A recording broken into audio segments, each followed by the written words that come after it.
The story of Afghanistan's royal family is little known. The last king, Muhammad Zahir Shah, and his wife, Humaira Begum, ruled for 39 years, eventually deposed in 1973.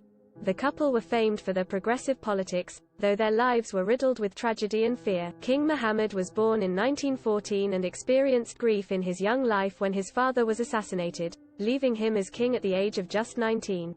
For the next 30 years, he largely ceded power to his uncles, which saw the family put Afghanistan on the map, fostering growth in relations within the international community.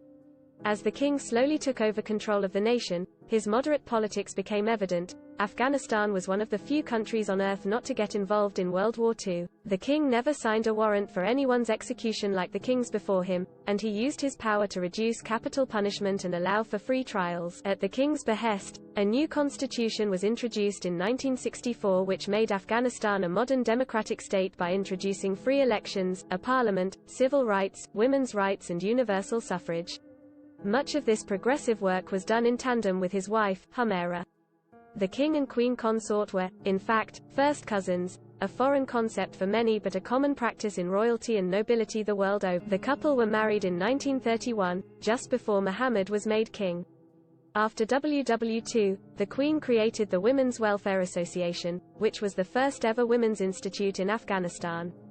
Queen Humaira was deeply progressive. In 1959, she sparked huge controversy by removing her veil in support of the movement to unveil women in the nation. This marked a huge event in the history of women in Afghanistan, which took place in full view of the public at a military parade. But while the king and queen worked to modernize Afghanistan, they were met with terrible tragedy in their personal lives. The couple had 6 children together, but, tragically, their eldest son Crown Prince Muhammad Akbar Khan, died aged just 9. The cause of death of the royal son is not public knowledge but is believed to have been a huge blow for the family. But the couple moved on and continued making waves in the traditions of the time. However, in 1973, tragedy struck once more. The couple were in Italy while the king received medical treatment when the news reached them their own cousin had staged a coup and overthrown the regime. The cousin, Muhammad Daud Khan, implemented a republican government, while the king and queen went into exile in a tiny apartment in Rome. Abdicating his throne, King Muhammad sent a letter saying he respected the will of my compatriots after realizing the people of Afghanistan with absolute majority welcomed a republican regime. The king and queen lived in exile for 29 years, along with a few other members of their family. But then 9/11 happened, and everything changed. The US invaded Afghanistan in April of 2002, and, as Taliban rule ended, it was announced the king and queen could finally return home. In a terrible twist of fate, Queen Humaira tragically died just weeks before being able to fly to Afghanistan. She had been admitted to hospital with breathing problems and died 2 days later. She was 83 years old.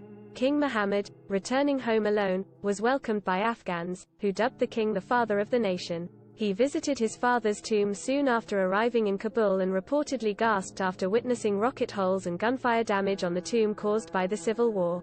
His wife's body was returned to Afghanistan where she was laid to rest. The king died 5 years later in 2007, aged 92. His death was announced on national television by then-President Karzai, who said, "He was the servant of his people, the friend of his people, he was a very kind person, kind-hearted. He believed in the rule of the people and in human rights."